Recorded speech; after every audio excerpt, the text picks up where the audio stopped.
King Review Print Speaking to the Blind, celebrating 40 years of audio newspaper production. Welcome to this week's edition of the Glasgow Times podcast, recorded at the Bishop Briggs Media Centre by our amazing volunteers. You can get in touch with us via Facebook, Twitter or Instagram using @QNReview. That is @CUEANDREVIEW. You can also contact us directly by emailing information@QNreview.com. That is INFORMATION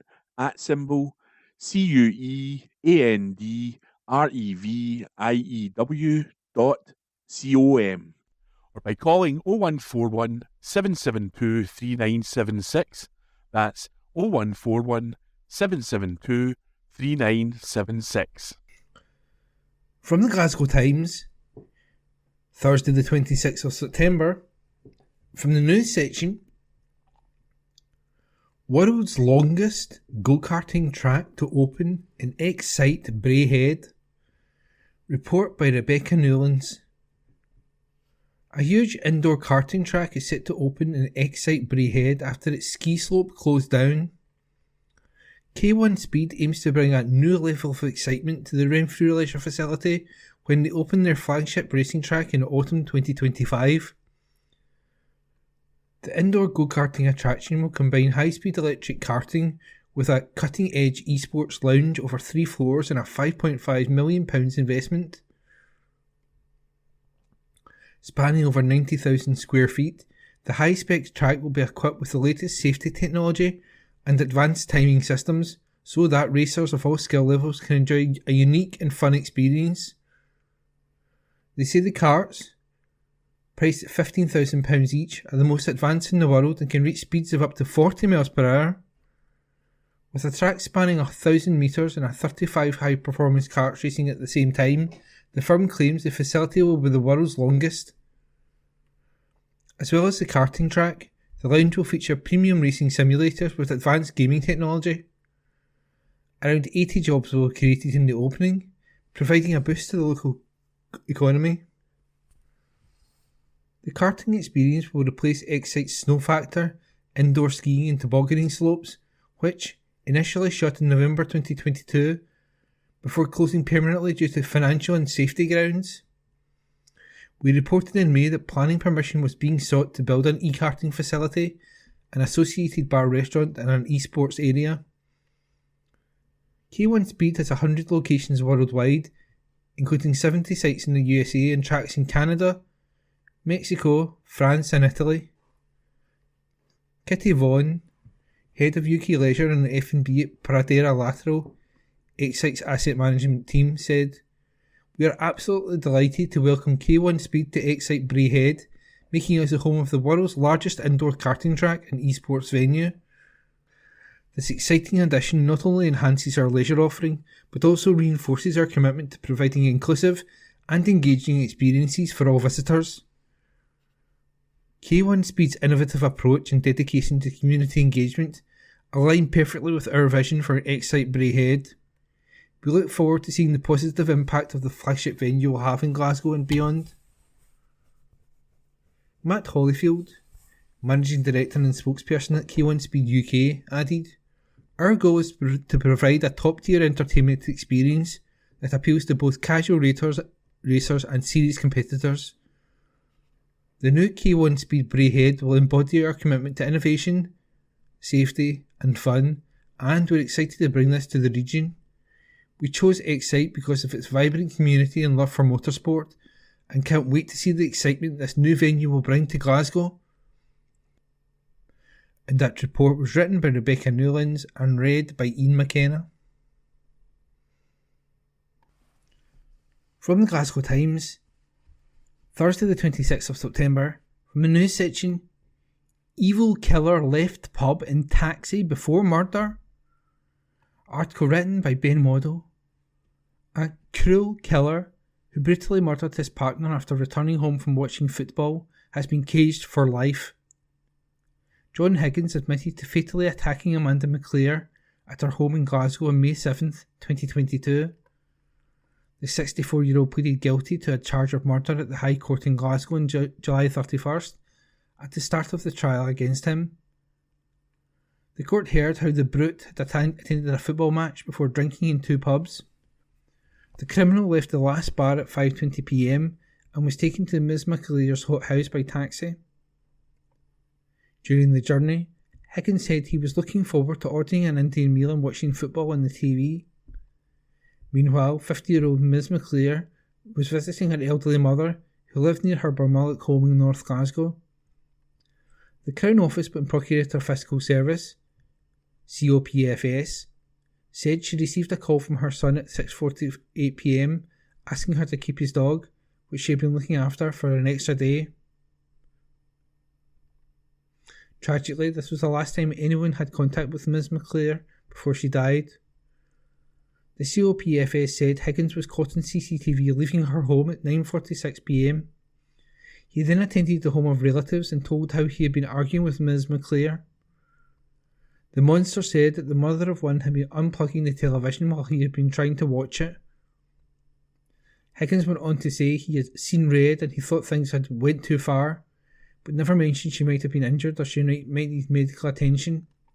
After spending the night at his relatives, Higgins said, "You know that way when you wake up and reality hits you?" before asking a family member to get details for a solicitor.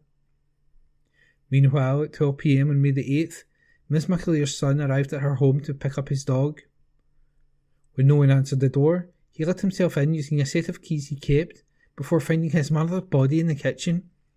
He immediately called 999. However, Ms McAleer was pronounced dead at the scene at 12:15 p.m. A post-mortem examination discovered that she had suffered many injuries, including a fractured rib, a displaced tooth and a soft tissue damage to her neck. The couple had been together for 4 years. Higgins was jailed for a minimum of 19 years yesterday. Moira Orr, who leads on homicide and major crime for COPFS, said, "John Higgins violently attacked Amanda in her own home where she should have been safe. Instead of calling for help, he left the house, leaving his partner on the kitchen floor. His cruel and callous actions have robbed a family of their loving mum, daughter, sister, aunt and grandmother. Adding to their unimaginable devastation, Amanda never got to meet her youngest grandchild and missed out on her son's wedding. Higgins will now face the consequences of his wicked actions by serving a life sentence. Our thoughts remain with Amanda's friends and family, who have waited patiently for justice to be served." And that report was by Ben Moddle. From the Glasgow Times, Thursday, 26th of September, from the news section, Glasgow Central affected by cyber security incident. Report by Rebecca Newlands. Glasgow Central Station is being affected by a cyber security incident.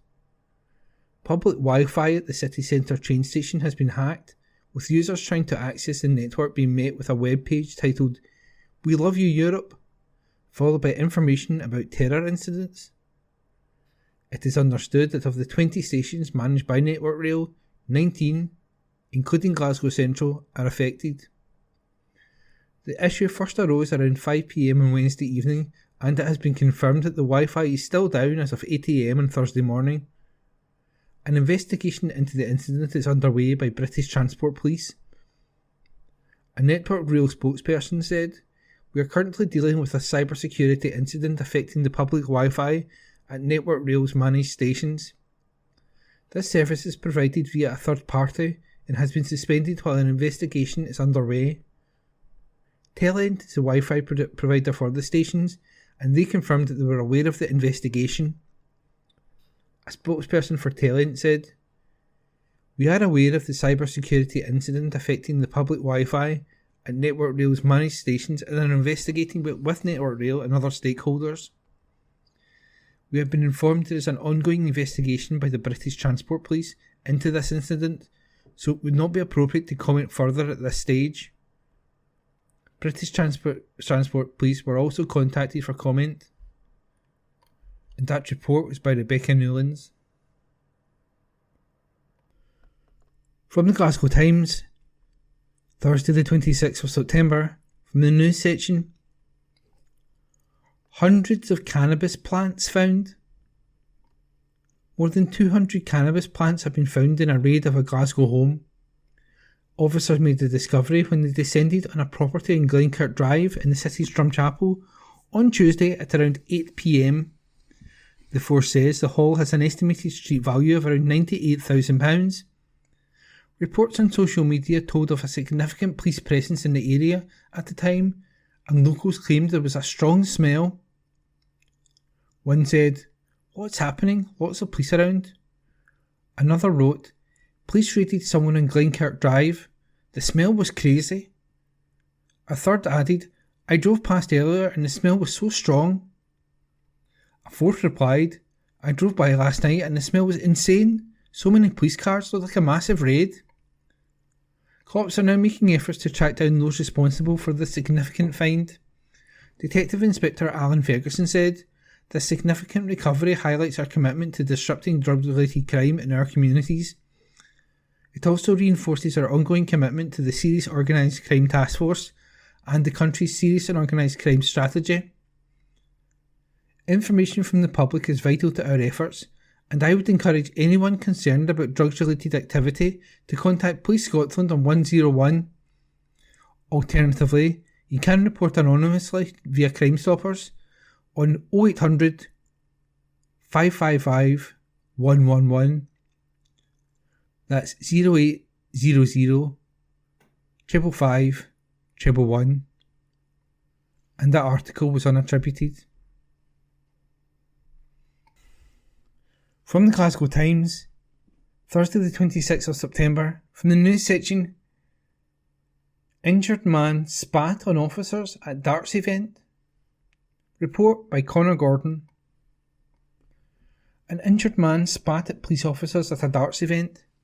Ryan Garmany, 27, turned on constables Tom Parker and Brian Evans at the OVO Hydro Arena on May the 5th, 2022. Glasgow Sheriff Court heard that Garmany was at the venue, which was hosting the Premier League darts at the time. An altercation between a group took place in the audience, which led to officers to find Garmany with a bloody nose. Garmany, of Edinburgh, became aggressive towards the officers and ended up being put in handcuffs. Prosecutor Ross Canning said, "He spat directly in the face of an officer. There was blood in the spit because Germany had been bleeding. He then spat at another officer, which landed on his body armour. Garmany was then arrested before he made threats to kill the officers. While in a police van being taken to the police station, Garmany screamed. He also rattled the cage and rattled his head against the wall. A spit hood was applied to Garmany before he was put into custody and banged on the cell walls. The spit hood was then taken off his head as Garmany hyperventilated. He then said, 'See that blood? That's nothing compared to what I'm going to do to you. Spotty wee B asterisk asterisk asterisk asterisk asterisk.' Garmany was taken to the charge bar, where he further stated, F asterisk asterisk asterisk ing Mongol. Garmany pleaded guilty yesterday to behaving in a threatening or abusive manner, as well as 2 assault charges. Sentence was deferred pending background reports until next month by Sheriff Paul Reid, who granted Garmany bail meantime. And that report was by Connor Gordon. From the Glasgow Times, Thursday the 26th of September, from the news section, tributes paid to passionate Glasgow councillor who died.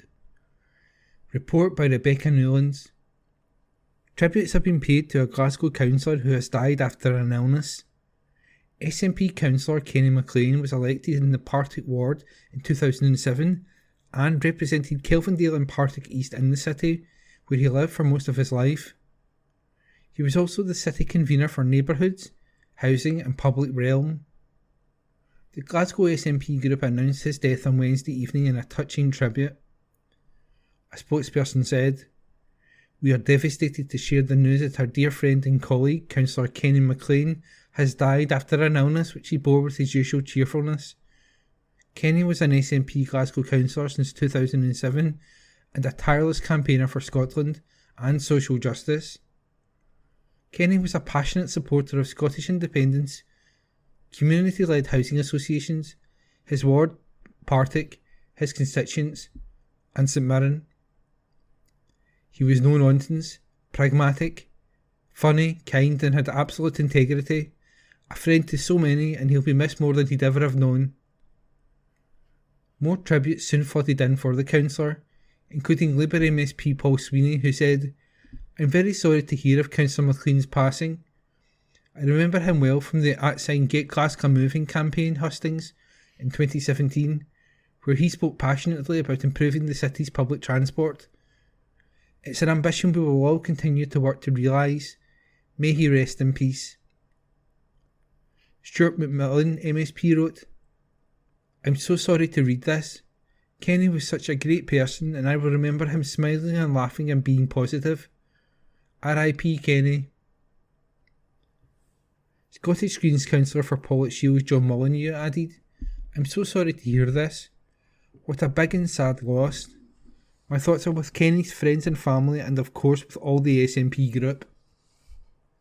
Scottish Conservative councillor for Shettleston, Thomas Kerr, wrote, "I am so sorry to hear of Kenny's passing. He was a devoted local councillor who was always cheerful and passionate, thinking of the entire SNP group and his family." And that report was by Rebecca Newlands. From the Glasgow Times, Saturday the 28th of September, from the news section. Baby born with broken heart, saved by doctor's chance discovery. An exclusive by Kirsty Feerick. A Glasgow baby born with a broken heart was saved after doctors made an accidental discovery. Reuben Lester developed coartication of the aorta, meaning his body's largest artery narrowed after birth. It did not show up immediately on his hospital checks, and as he appeared to be a happy and healthy baby, the alarm was not raised. It wasn't until mum, Claudine Lester, 35, happened to be in the Queen Elizabeth Hospital for an unrelated infection that medics decided to look over the infant, just as a precaution. However, they quickly discovered he actually had a heart murmur, and further investigations revealed how serious his condition was. He was quickly rushed into ICU and had to go into life-saving surgery, leaving Claudine and Dad Rob Lester, 35, completely shocked. Claudine, who lives in the West End, explained, "It all happened so fast. We feel very lucky it was caught quickly, but this whole thing was scary. I had been in hospital for an infection I got after giving birth, and since I was breastfeeding I brought Reuben in with me. I was getting ready to leave when the doctors offered to look at him over as well, and that is when they noticed something was wrong. He had to be taken to ICU right away. It was so shocking because he never seemed ill and suddenly he needed life-saving surgery. It was just by chance that it was found. Without the surgery he could have died suddenly. It is awful to think about. I'm so grateful to all the staff at the Queen Elizabeth Hospital and the Royal Hospital for Children in Glasgow. We got taken care of really well. Now Reuben has made a full recovery and will turn 2 years old at the end of October. To celebrate the huge achievement, Claudine is running 10k to support the World Heart Day, with funds going towards the British Heart Foundation. The global event takes place tomorrow and focuses on heart health to save lives. Her fundraiser reads, "My son Reuben was diagnosed with congenital heart disease shortly after his birth in 2022.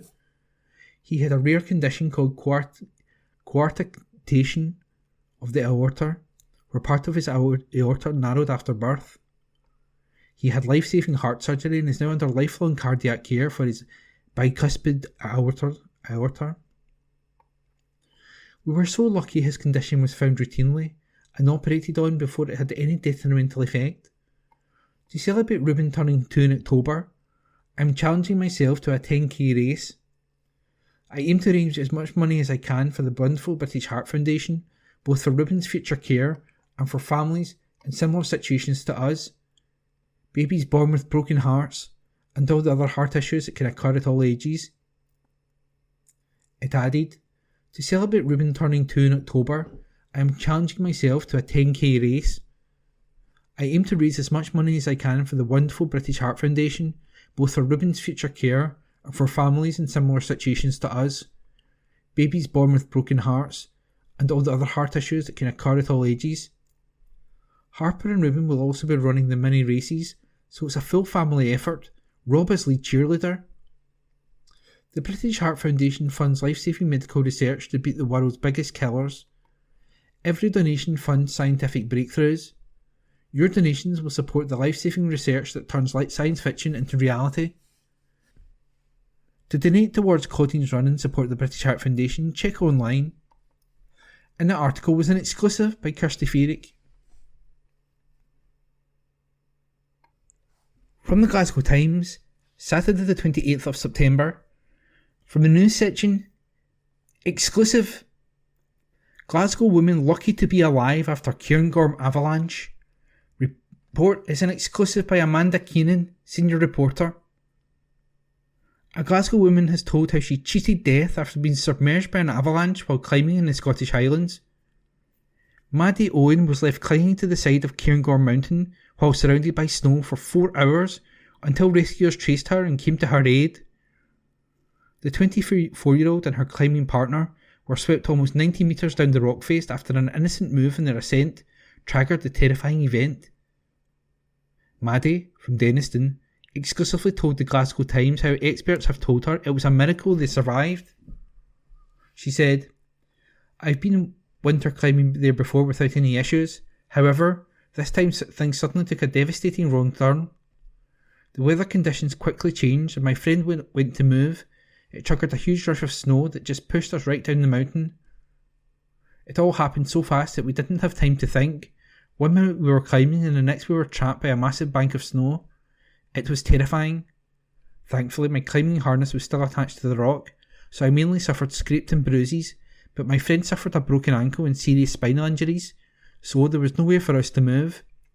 We literally were left clinging to the side of the mountain while we were battered by 70 miles per hour winds. All we could do was hope and pray that someone would be able to locate us." Maddie managed to call for help and said she will be forever grateful to the 27 Scottish Mountain Rescue volunteers who brought them to safety. She explained, "Due to our position and the horrendous weather, it took over 4 hours to reach us. It was a daunting operation that meant that the team had to climb to the top of the mountain and work their way back down when we trapped. It was complicated because there was a real fear of triggering another avalanche, so every step was crucial." Maddie says the pair know they owe their lives to the brave rescuers who put their own safety on the line to get them off the mountain. She added, "We were just incredibly fortunate that they got to us and we will be forever grateful to them for saving our lives. My friend had to be stretchered away and then was taken to hospital for treatment. It's something you never think will happen to you, but people just need to be mindful of how fast the weather conditions can change while climbing. That's when you realise just how isolating it can be. If something goes wrong, like it did in our case, your life is in the hands of others. These men and women truly are unsung heroes." In a bid to raise funds for the Cairngorm Mountain Rescue team who came to her aid during the incident in December, Maddie is pulling on her trainers to take part in the Loch Ness Marathon on Sunday. Described as one of the most stunning in the world, the race follows a spectacular route along Loch Ness and the River Ness before finishing in Inverness city centre. Maddie says that getting into running has helped her come to terms with the ordeal and says she is keen now to give something back. She said, "It took a couple of months to really get to grips with what we went through. Running has helped me cope mentally and this will be my first ever marathon. I'm hoping to complete the race in 4 hours while raising money for this great cause. It's just my way of giving something back to those who were there for us when we needed their help the most. I'll be forever grateful because one wrong move could easily have triggered another avalanche, one we might not have escaped from. To donate, check out their www.justgiving.com page." And the article was an exclusive by Amanda Keenan and it was read by me, Ian McKenna. From the Glasgow Times, Saturday the 28th of September, from the news section. Man sent 361 Facebook messages. This article is an exclusive by Esther Tarnay. A Glasgow man bombarded a childhood acquaintance with 361 Facebook messages, including threatening to kill her. Scott Francis appeared at Glasgow Sheriff Court this week after he pleaded guilty to sending the texts, which were abusive, and grossly offensive in character. The 28-year-old contacted a woman whose identity we are protecting between February the 16th, 2023 and June the 2nd, 2024. In this time period, Frances sent her 361 messages and made several audio and video calls via Facebook. The court heard that the two knew each other when they were 11, but had not been in touch for well over a decade. Text started politely with a hey and several congratulations after a major life event. When the woman did not reply, Frances bombarded her with messages. The Procurator Fiscal Depute said on one particular day he sent her 63 communications, made 5 voice calls and 1 video call. After a while, the Penally resident became threatening and abusive. He said, IDGAF if busy, I hate being ignored. FFS, F asterisk asterisk specky cow. F asterisk asterisk asterisk U, I hope you all crash in a car and don't survive, ignorant cow. He also told her, either F expletive deleted, answer me, or I will F expletive deleted, kill you. The woman was shocked and fearful, so she contacted the police. Francis was traced and arrested on June the 6th at his home address. He told officers, I know what this is about, the Facebook messages. Under caution, he admitted to the offence and told cops it was out of anger because the woman was not replying to him. The Crown sought a non-harassment order against Francis. Sheriff Mark Maguire remarked, I read the report, I understand what was going on. The threshold for custody was met. He then turned to Francis and said, your conduct was totally unacceptable and I would be quite content to see you go to custody if there were no alternatives. Quite frankly, if you breach this order, you are going to jail. Francis was sentenced to 12 months of supervision and ordered to do 133 hours of unpaid work. A non-harassment order was granted for 10 years. The sheriff warned Francis, if you breach this order, the punishment for doing so is draconian, but under no illusion. And the article was an exclusive by Esther Tarnay. From the Glasgow Times, Saturday the 28th of September. From the news section, exclusive. Story of Glasgow's Scrooge who saved the city from financial ruin. An exclusive by Dr. Irene O'Brien. Glasgow banker Robert Carrick was one of Scotland's richest and meanest men. Records at Glasgow City Archives described him as the banker with the longest purse and with more goods and gear than any man in Glasgow. His barns were all bursting. Normally known as Robin, Carrick, 1737 to 1821, was richer than the principal tobacco lords Alexander Spears and John Glassford, the leading cotton manufacturer Henry Monteith, and the first of the big shopkeepers, William Dunn. He was a comparatively poor boy when he came to Glasgow. His father, when a divinity student, had served in the household of the Buchanans of Drumpellier. It was the Buchanans who helped both father and son.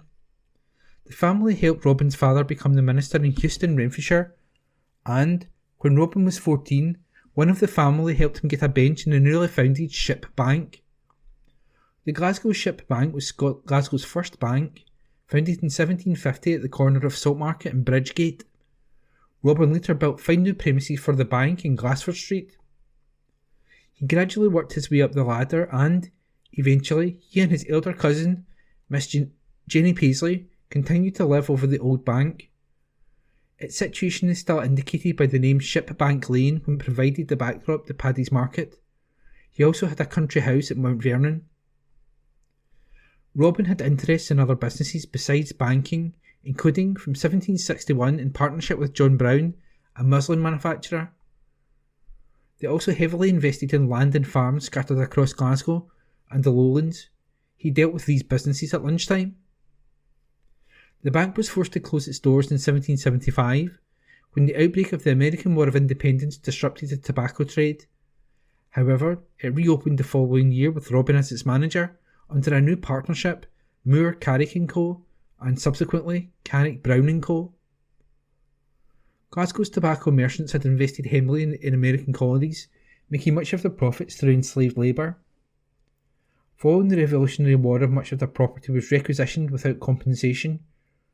The prospect of a war with France threatened to cut off the merchants from their remaining possessions in the West Indies. In 1793, Glasgow's merchants faced one of the worst commercial crises in the city's history. This led to the failure of 3 banks: the Glasgow Arms, the Merchant and Thompson's. Even the Royal Bank was at risk, and with it, half of Glasgow. However, Robin remained in control, securing the ship bank from danger and saving Glasgow from disaster. He stood firm as granite rock throughout the perilous times. He had saved Glasgow from disaster, but there was no suggestion he received any credit for this. He was not concerned about being popular. His interest was in making money. It would be wrong to leave the impression that Robin Carrick was a recluse, because he had no use for assemblies, taverns and gaming houses.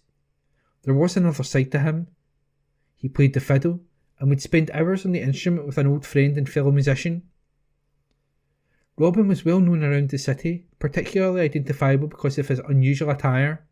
He usually wore a brown coat, queerly made with deep flaps in the outside pockets, the broad skirts reaching down nearly to his heels, and adorned with large brass buttons, drab knee breeches, a ripped woolen waistcoat of hodgepodge tinge allowing a very moderate display of ruffles at the breast, white neckcloth with longish ends, ribbed white worsted stockings and buckles in his shoes, while a small brown wig covered his pate.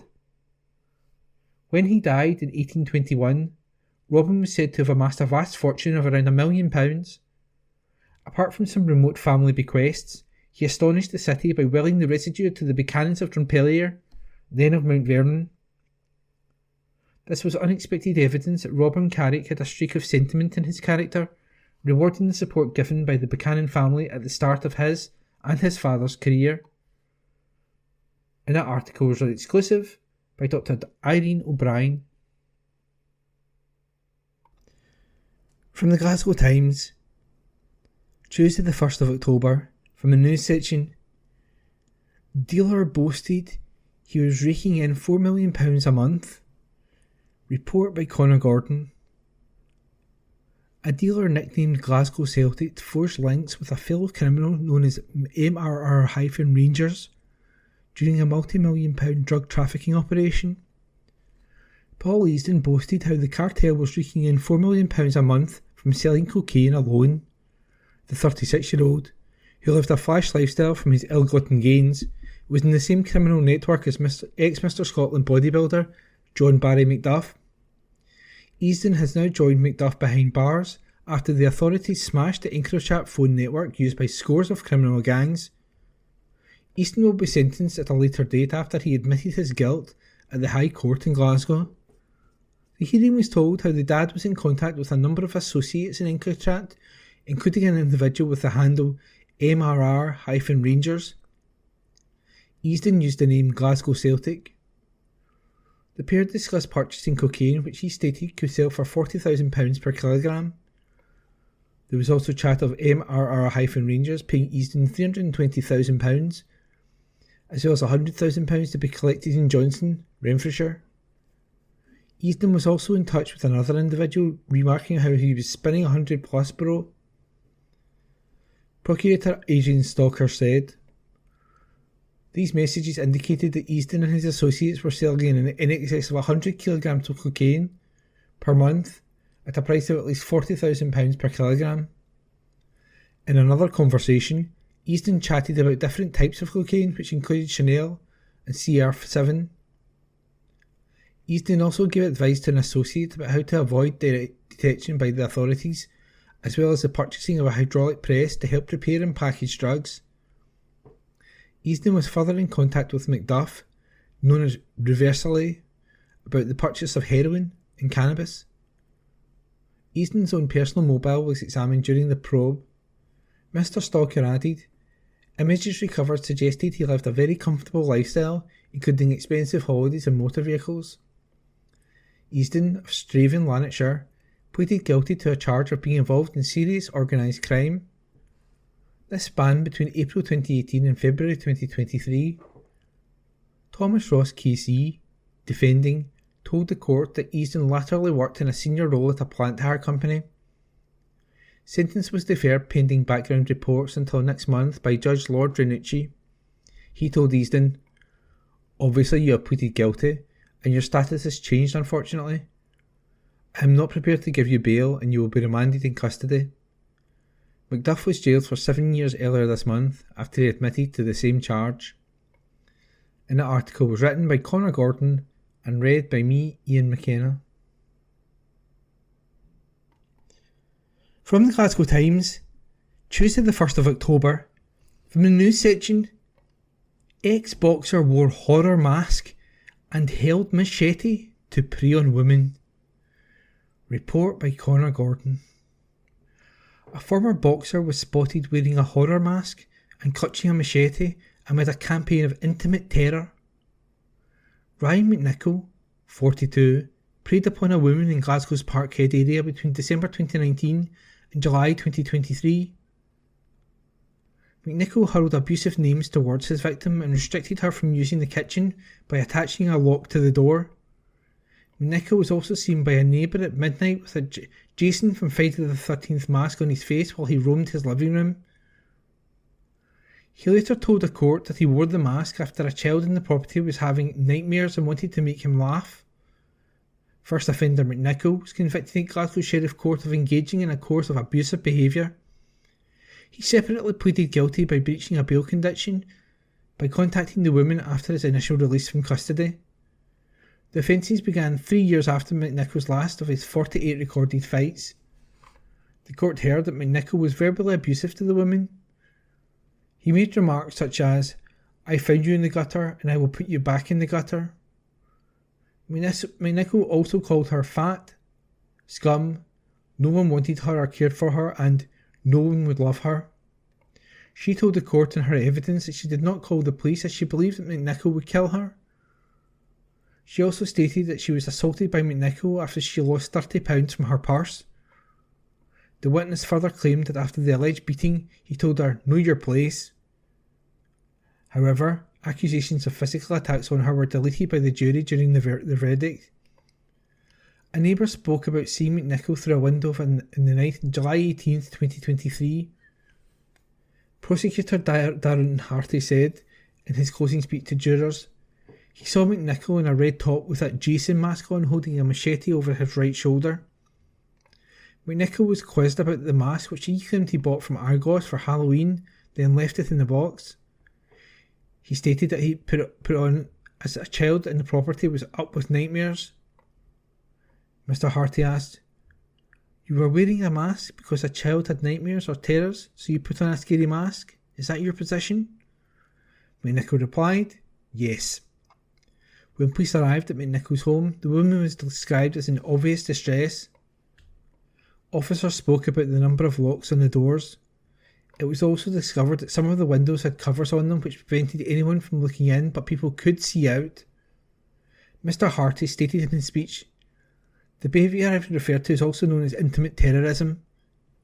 When you take a step back and look at Mr. McNichol's behaviour towards the woman dispassionately, you will well understand why it's called that." The explanation of why he was wearing the mask in the house around midnight was to try and make a young child who was having nightmares laugh. It's utterly ridiculous.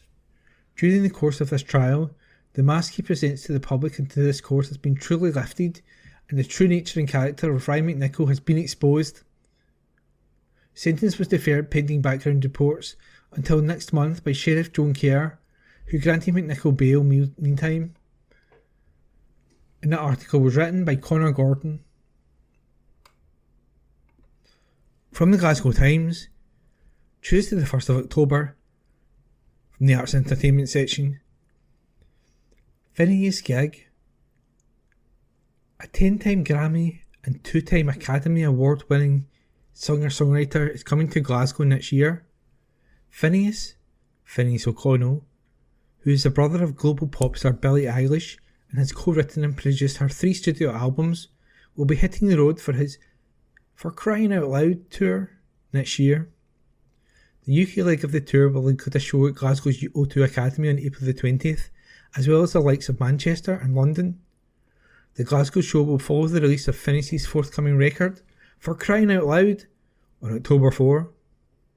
Pre-sale tickets will go live tomorrow, with additional pre-sales running throughout the week. Remaining tickets will be available during the general sale on Friday, October the 4th at 12 p.m. And that article was unattributed. From the Glasgow Times, Tuesday the 10th of October, from the news section, FM has no intention of launching probe into USAF. First Minister John Swinney will not order an investigation into his predecessor's conduct when his parents-in-law were trapped in Gaza. Senior Tory MSP Stephen Kerr called for the probe yesterday after reports emerged claiming Humza Yousaf lobbied the UK government to help Elizabeth and Majid El Nakla, his wife's parents, escape from the territory. The couple had been visiting family in the region when Hamas ordered their attack on Israel on October the 7th, prompting long-running Israeli reprisals with concerns a wider war in the Middle East could be sparked.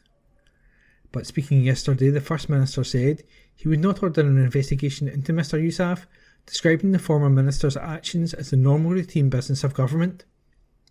I think what's important is to focus on the central point in this whole story, which is about the fact that we had citizens from this country who were trapped in Gaza in an awful conflict, and they had to be supported to be brought home, he said.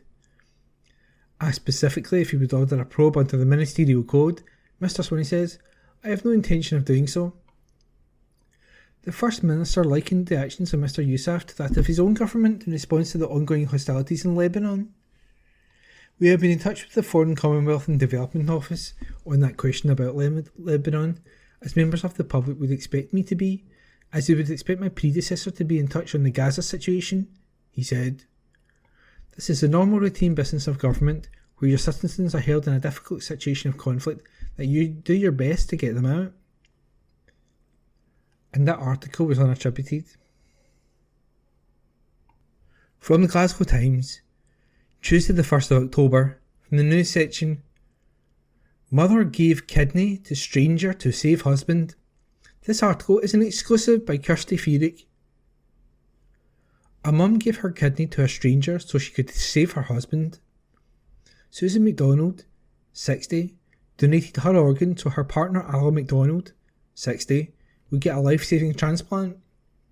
The couple, from Paisley, opted into the UK Living Kidney Sharing Scheme after finding out they were not a direct match for each other. If a patient enters the programme with their loved one, the pair may be matched with another pair in the system so that each recipient receives a kidney from the other's friend or family member. They had the surgery cancelled 3 devastating times due to complications, but 3 weeks ago finally got the go-ahead at the Queen Elizabeth University Hospital. Susan said, "I didn't think twice about donating my kidney so Alan could get better. I was so disappointed not to be a direct match for him, but when we found out about the organ sharing scheme, it was a no-brainer right away. The system is really fantastic.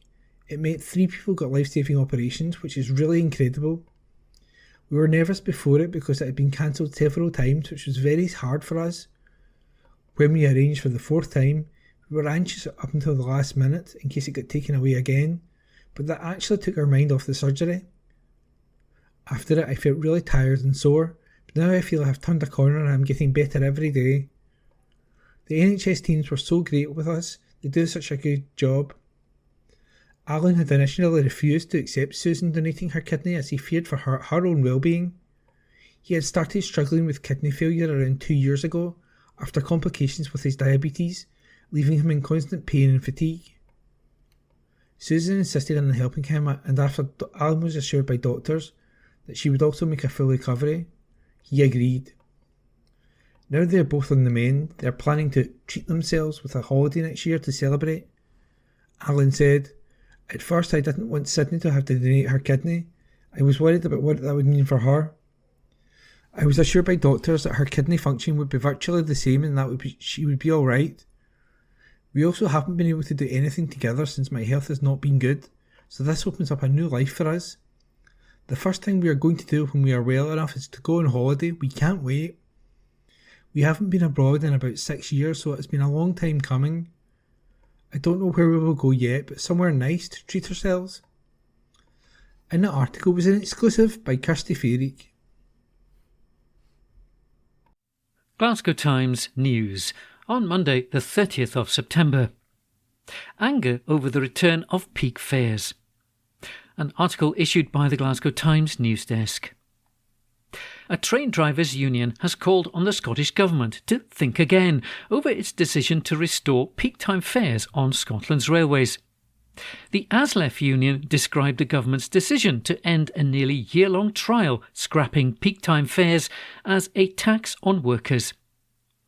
The change has seen the price of an anytime return ticket between Glasgow and Edinburgh rise from £16.20 to £31.40.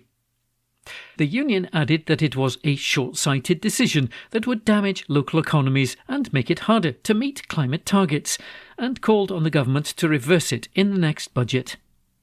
ASLEF Scottish organiser Kevin Lindsay said, "The flawed decision by First Minister John Swinney and Transport Minister Fiona Hislop to restore peak fares will fleece passengers and is a huge mistake that must be rectified in the next Scottish budget.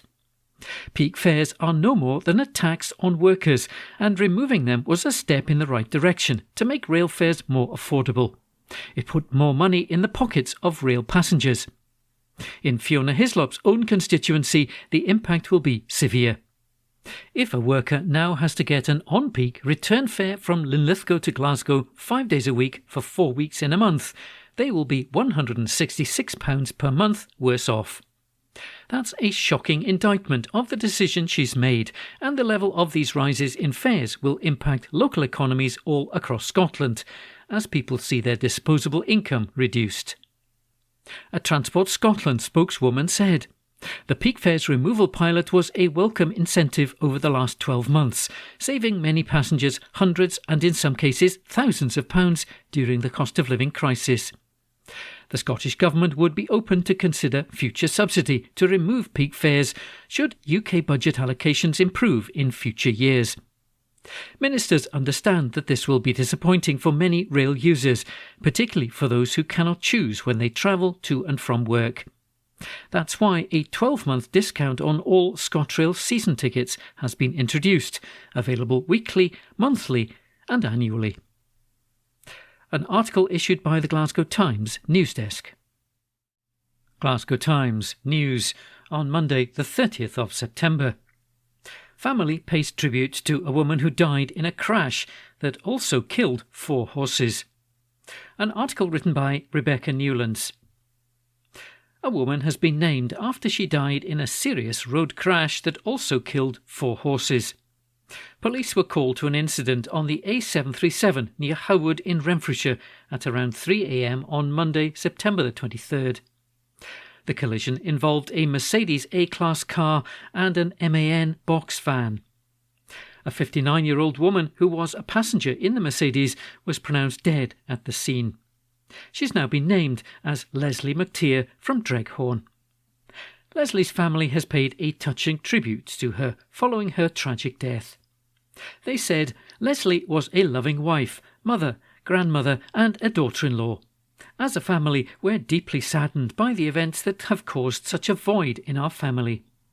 Leslie was the glue that kept us all together, and anyone who was lucky enough to know Leslie was showered by her unconditional love.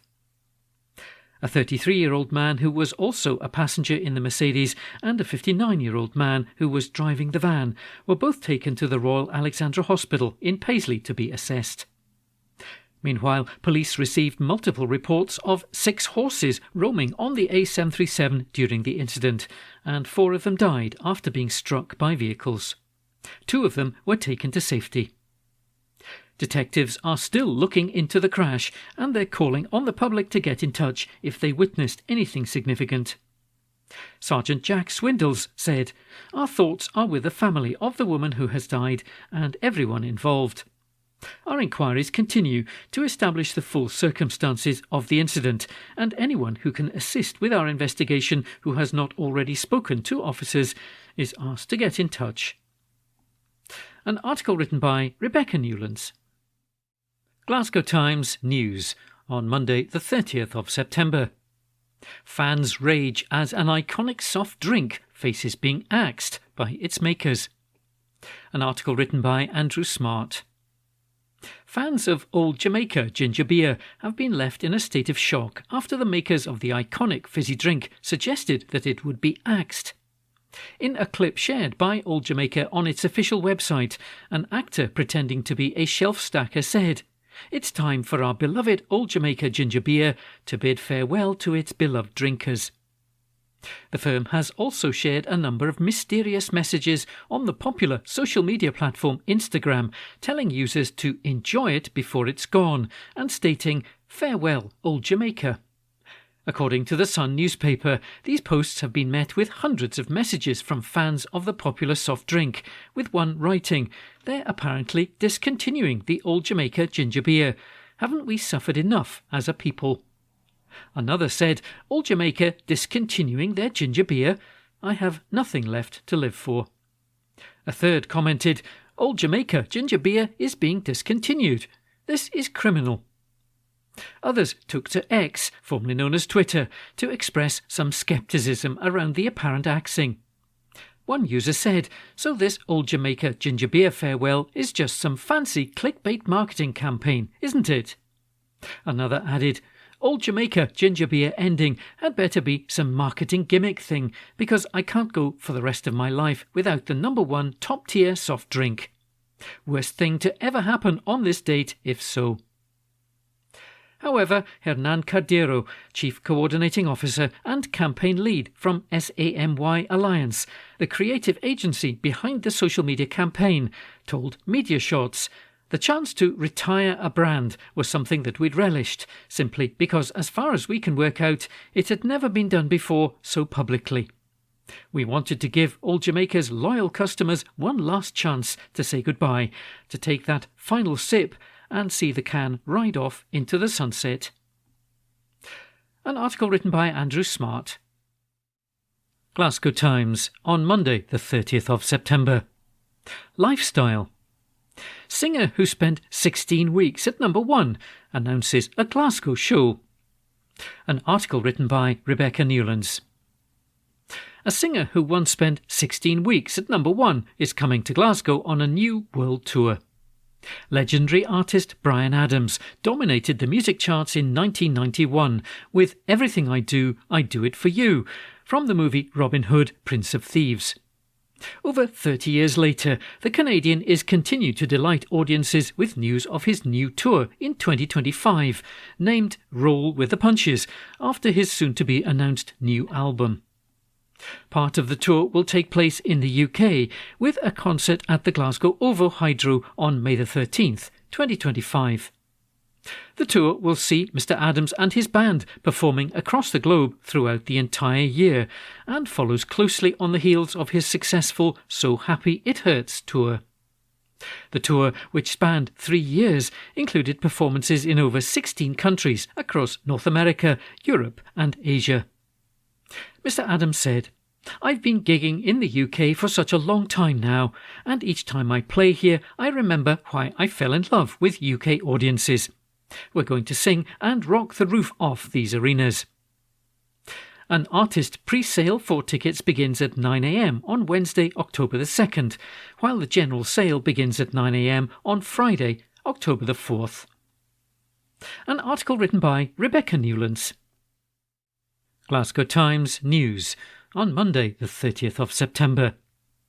Residents demand action after rats turn an abandoned container into a sprawling nest. An exclusive article written by Amanda Keenan.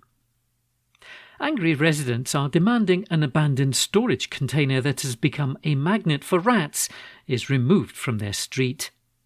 The unit in Fountainwell Drive in Sighthill, which was originally gifted to the community after the completion of regeneration work, is now being used by vermin as a large-scale nest. Fed-up householders say that the rodents are invading the street and their gardens, as well as doing damage to parked cars by chewing through brake cables and attacking tyres. Union bosses have now also stepped into the row and are backing locals' calls to get the container lifted. Chris Mitchell, GMB convener for Glasgow's cleansing and refuse workers, says that the problem needs to be rectified as a matter of urgency on health and safety grounds.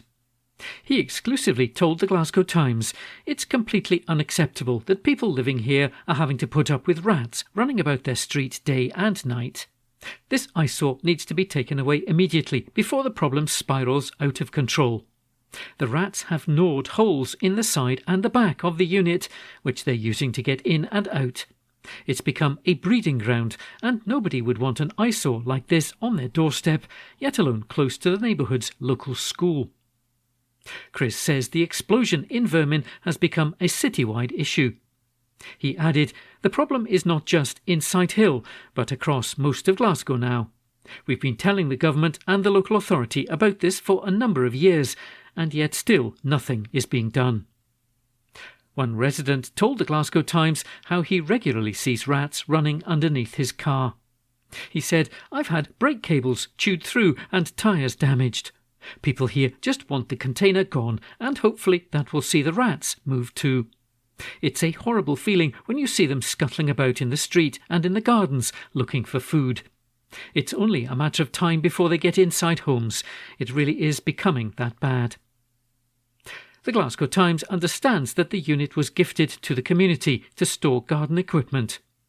Whilst it's not the responsibility of Glasgow City Council or the local landlord Wheatley Homes, they are now acting to have it removed. A spokesperson for Wheatley Homes Glasgow said, we continue to work with the council and environmental health around the issues. The container was gifted by a developer on the completion of works and was used to store gardening equipment. Due to the size of the container, we're working with an external contractor to arrange for it to be removed as soon as possible. A spokesperson for Glasgow City Council added, our pest control team continues to undertake appropriate measures at this location. Proofing works that prevent the pests from gaining access to buildings is a matter for the property owners to address. Rats are in search of a source of food. It's vital, therefore, that food waste is always properly contained in a bin. Bin areas are kept in good order, and food intended for birds and other wildlife is not left lying out for rats to feed on. GMB Scotland says that the issue with vermin highlights the much wider cleansing issues that Glasgow is facing, and is now calling on the UK Labour government to help fund 150 cleansing jobs before the city hosts the Commonwealth Games in 2026. Mr Mitchell said, I personally met with the now Prime Minister Sir Keir Starmer and Anna Sawa in August 2021, and at the time they promised more funding into cleansing services if they ever got into power. Mr Starmer agreed that Glasgow is facing a waste and rat crisis, and now that his government is in Westminster, we want him to commit to the promise he made and deliver assistance to create more frontline jobs. Glasgow is hosting the Commonwealth Games, and the city has a huge problem with litter and vermin. We urgently need around 150 roles created to support a department that has faced repeated cuts over the years, temporarily and then made permanent. We're calling on Labour to make good on its promise. The Labour Party has been approached for a response. An exclusive article written by Amanda Keenan. From Glasgow Times, Wednesday the 2nd of October. From the Lifestyle section, My Best Pal, Still Game Star's Heartfelt Message to Wife. This article was written by Rebecca Newlands. A Still Game Star has sent a heartfelt message to his wife and best pal on their silver wedding anniversary. Greg Hemphill and fellow actor Julie Wilson-Nimmo have recently celebrated 25 years of marriage. Earlier this week, the 54-year-old took to Instagram to share a tribute to his other half and mark the milestone. He shared details of their big day in 1999, which involved them getting married in Las Vegas in a hot air balloon. He wrote, 25 years ago today, I climbed into a hot air balloon in Las Vegas and married this gal. Happy anniversary to my best pal. Love you, Jules. Here's to the next 25. X. While Greg is perhaps best known for his role as Victor McDade in the BBC comedy series, he and Julie both starred in Chewing the Fat alongside Ford Kiernan and Karen Dunbar. One of Julie's most memorable roles was as Miss Hooley in the hit CBeebies programme Balamory. The couple have also featured as themselves in Greg and Julie's Wild Swim, where they take part in cold water swimming and share the health benefits that they have felt from the sport. and that article was written by Rebecca Newlands. That concludes this week's edition of the Glasgow Times podcast. Please remember to subscribe to our channels, at Review, and to tell your friends about our service.